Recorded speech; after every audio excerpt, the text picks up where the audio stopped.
Well, these last few days have been really chaotic. We've got Joe's 300 TDI engine, gearbox and transfer case here.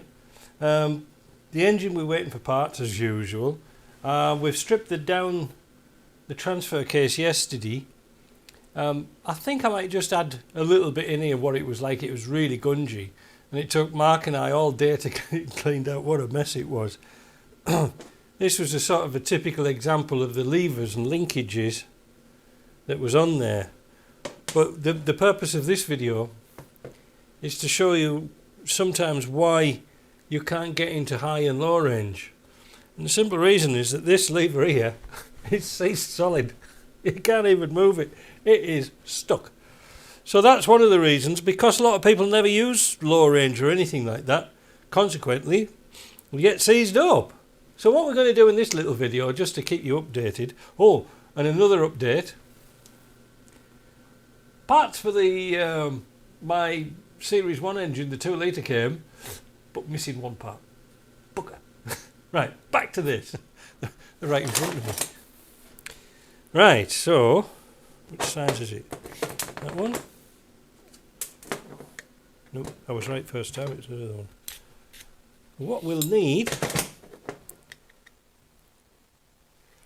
is a little bit of heat on here, because this has got some Loctite on it.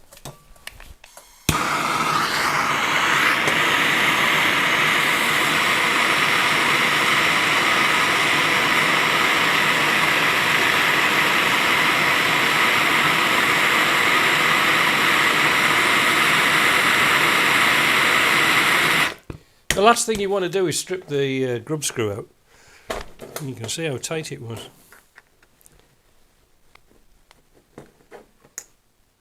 It's very tempting to grab the other end while it's hot. But we get this backed off quite a way, so this is kind of free. Yep, like that, look. Now, I'm going to try and get this out of here. I think what we'll do is move over towards the vice squad here and see if we can get it to move.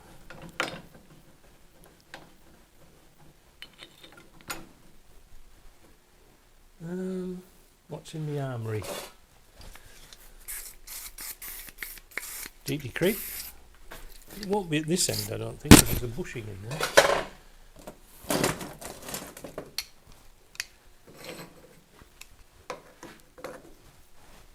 Oh, that's not too bad now. Come out. There we go. It's out. Right, so we're going to remember that this bit goes towards the back.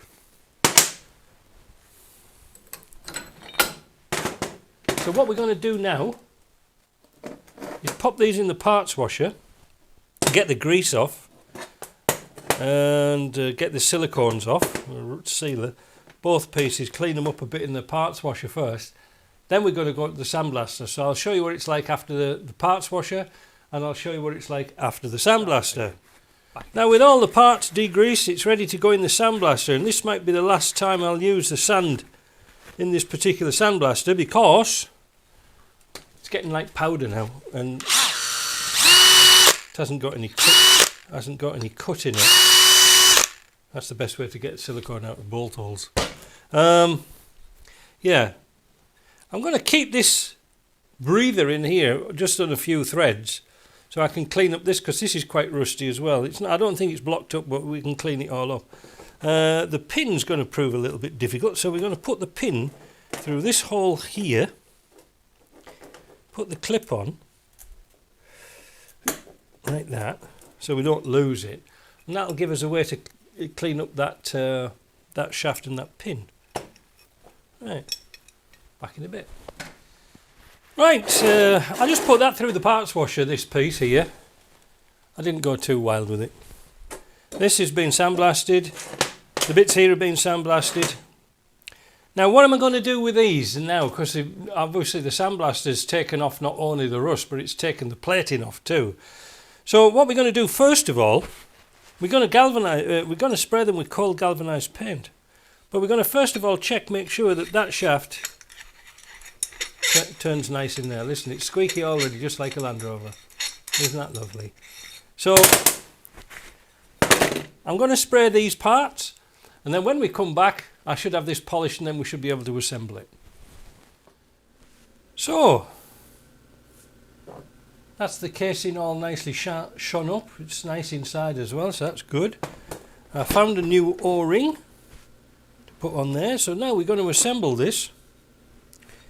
What we're going to do is just get a little paintbrush. Oh, my end's cropped off. Cheap Chinese brushes, eh? Wait a minute, let's put it back on again. Was it snapped off? Oh no, there you go, look at that. Was it worth it?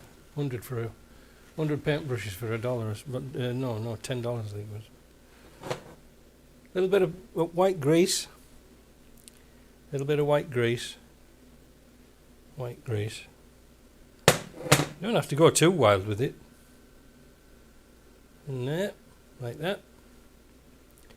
And then we can put this together.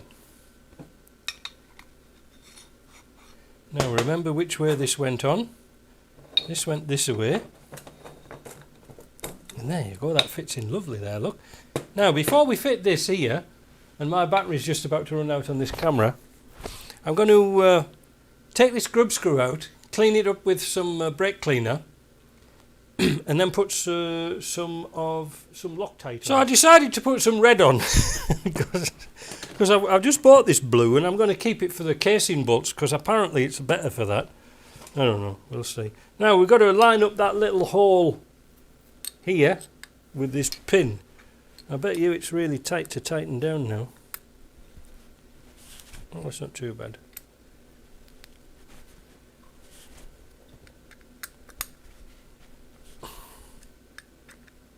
You don't want this. Oh, well, that's not in line, look.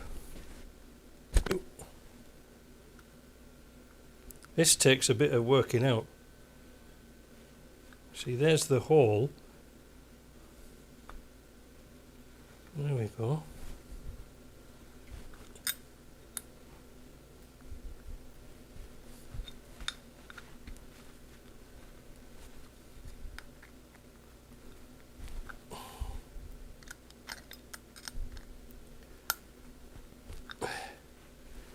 The grub screw shouldn't be standing proud.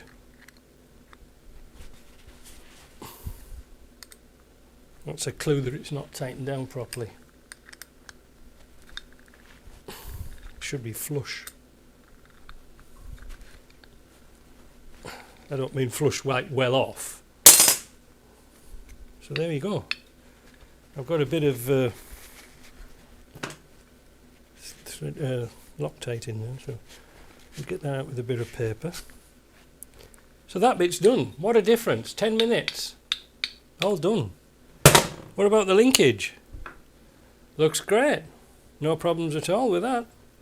So what I'm going to do is I'm just going to loosely assemble this, but I might just have to take a few bits and pieces off when I put it on the car, but I'll put the pins back through and keep it in one place with the bushings, so I know which bit goes where, if you get my drift.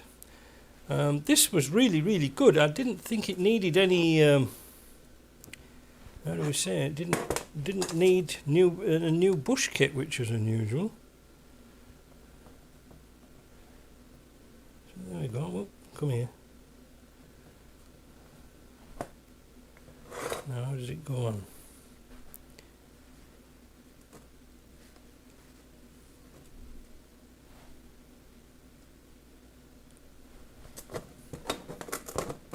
There we go. And if you do all your linkages and pins like that, they will last for years. There we go, that was an easy one, wasn't it? Now the coal galvanising spray is just a generic one. It dries really, really quick, and it really does preserve bits like this. It really does. I mean, I had some on the back of my 130 latch handles. You know, the tailgate handles. It was on there for years and years and years. In fact, I sold the vehicle. It's probably still on. But no, it's good stuff to hang around. Sometimes better than paint because it tends to bind. Can you paint over the top of it? I don't know. You tell me. I haven't tried it. Anyway, That's another piece done. That can go back in the parts bin behind me. See you later.